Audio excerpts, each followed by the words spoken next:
The word becoming simply means a process. Going through a process. An assistant is somebody who is following another with the intent of providing help to that person. Everybody here is an assistant in one way or the other. You could be assisting somebody in his business. You could be assisting somebody in the ministry. You could be assisting somebody in the church. Even in the family, you could be assisting somebody. So the role of an assistant is an enviable one. So that if we understand the dynamics of being a good assistant, it prepares the platform for you to excel into higher responsibilities. God has greater assignments for us. God has great purposes for us. God has great plans for us. But we need to prove ourselves to be good assistants. I believe that by the time we are done, we will appreciate the fact that it is necessary for you and I to be good assistants. Can I hear big amen? If you are sitting in the choir, you are an assistant. You are a prayer team member, you are an assistant. You are a pastor, you are an assistant. Whatever that you seek to do, desire to do, or whatever you are doing is a way of providing assistance. So you want to be very conscious and you want to be very careful to ensure that you are doing the right thing. Quickly, I'm going to walk you through 4 simple points that will help you to transform into being that assistant that everyone or every head will be looking for. Amen. Number 1, to become a good assistant, you must appreciate the value of obedience. You have to appreciate the value of being obedient. The word obedience simply means to do what you have been asked to do. It's as simple as that. To do what you have been commanded, what you have been instructed, what you have been told to do. So in your church, in this house, anywhere you find yourself, you may find yourself under somebody's authority, and the person will be telling you to do this or do that. Your ability to submit yourself to do what you have been asked or commanded to do makes you a good assistant. Nobody wants to have a disobedient assistant. In 1 Samuel chapter 15 verse 22, we see the account of Samuel and Saul. In the face of an imminent battle, Saul received an instruction from the prophet Samuel. No matter how tense the atmosphere looks, no matter how the battle seems to be raging, wait till I come. When I come, I will validate the fact that you should go to war. Samuel seemed to be wasting time in the eyes of the flesh and in the eyes of the carnal man. But in the sight of God, Samuel was right on time. He was doing exactly what God wanted him to do. So Saul, wait till I come Before Samuel the prophet arrived on the scene, Saul had performed the sacrifice and they were ready to battle. Prophet Samuel gets there and is like, why have you done this? Is this what you were told to do? Many people struggle with instructions. Many people struggle with commands. Many people struggle to submit themselves to leadership.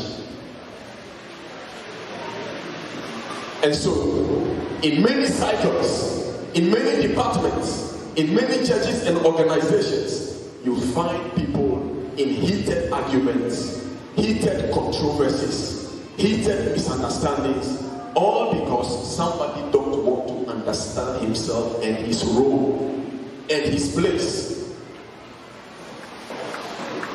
Are you here with me, somebody?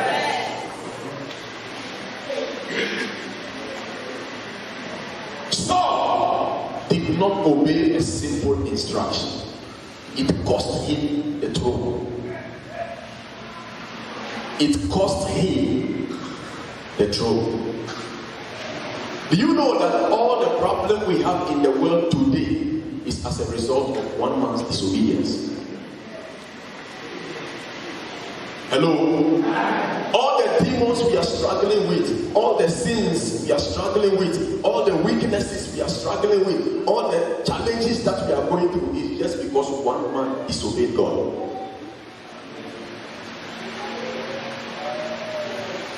Listen very carefully. If you are somebody that is disobedient to leadership and to authority, you can never go far. Are you listening to what I'm saying? Yes.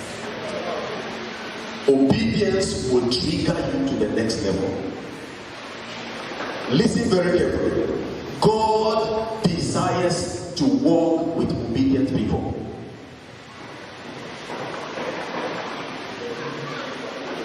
If people will understand the principle of obedience, I think there will be less struggle in church governance. Can I hear it? Amen. The pastor's work then becomes easy because church members understand and they know what to do and they are told what to do. They do what they are told to do. It means the choir will come for practice. Nobody have to tell them anything. The usher will be there. Everybody playing one respective role or the other will be there. The assistant will be there. Whatever, you will just be there doing what you have been told to do because you have understanding. It is very difficult to work with disobedient people. And when you have the majority of the people under you being disobedient people, it's difficult for the work to make progress. It's difficult to get the desired outcome and results. I pray for you that as you hear the sound of my voice, the spirit of obedience will catch up with you. Can I hear an amen like a thunder? Obedience means that you avoid competition. It means that you avoid arguments. It means that you avoid excuses. You just do what you are told to do.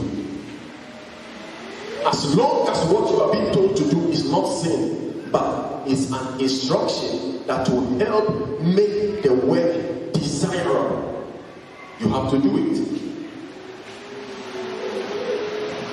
And how do we know a child of God? We know a child of God by his obedience.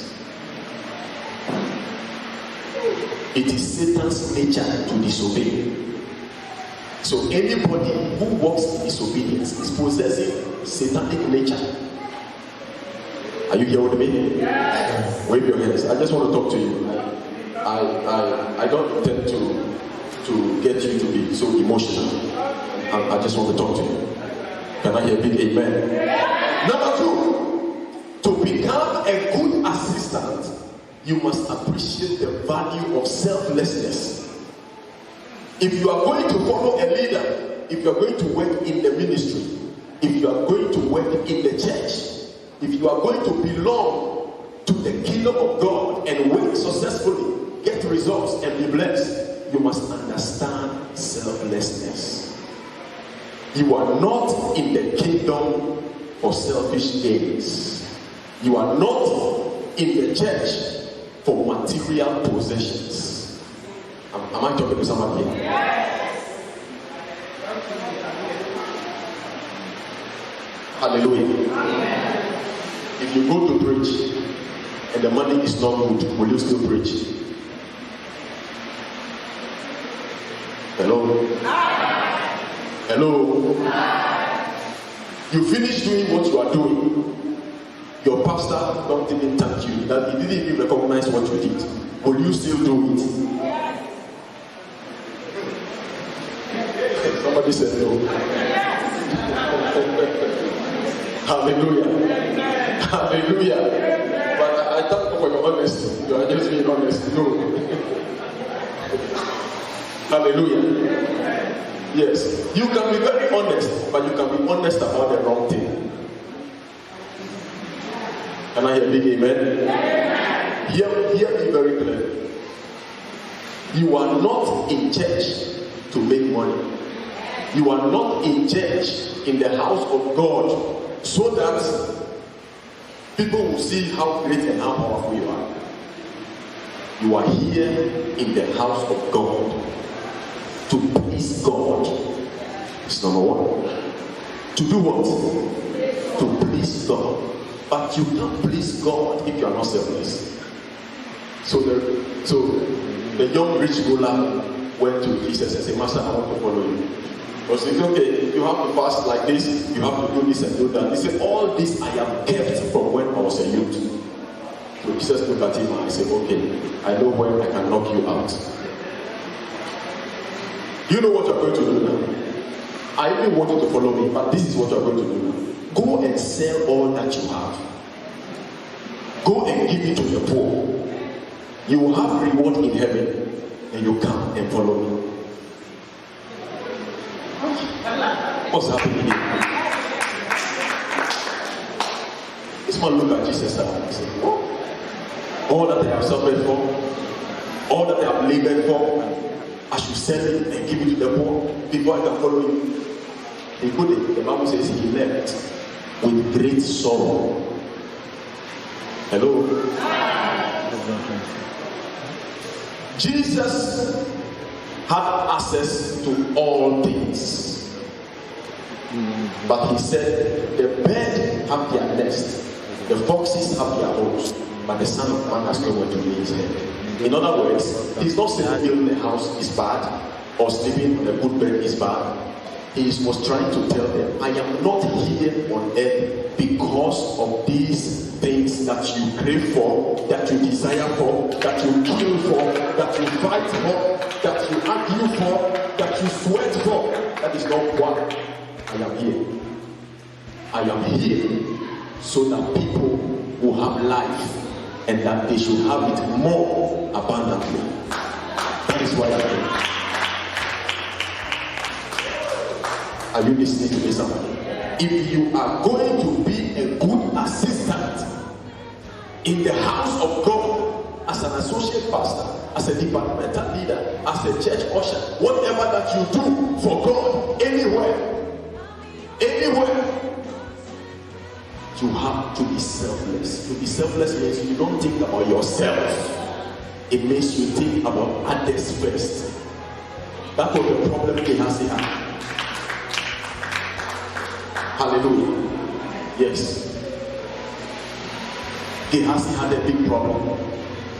And the problem was that whilst he was serving, instead of focusing on the things that matter, instead of working on his carnality, working on his weakness, he was not. He was rather having an eye for the material things that people brought to the prophet. Hello. His desire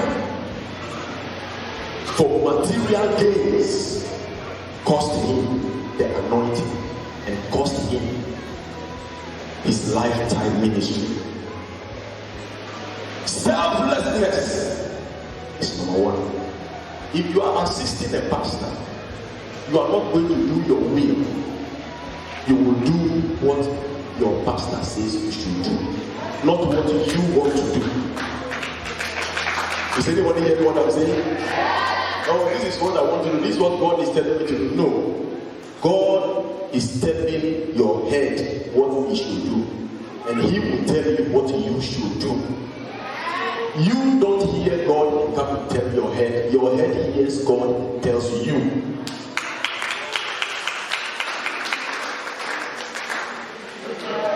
I don't know whether I am communicating. Am I communicating to someone here? You need to be selfless if you are going to be successful in the work of the ministry. The work of the ministry is an unthankful job. Jesus said the other day, I sent the prophets to you, you killed them. I have come myself. He said, but he came unto his own, but his own did not receive him. I sent to you the prophet, you didn't appreciate them, you killed them. Now I have come myself, you don't recognize me as the Messiah. Hello? Hear me very clearly. If you want to be successful as an assistant anywhere, you must learn to be selfless.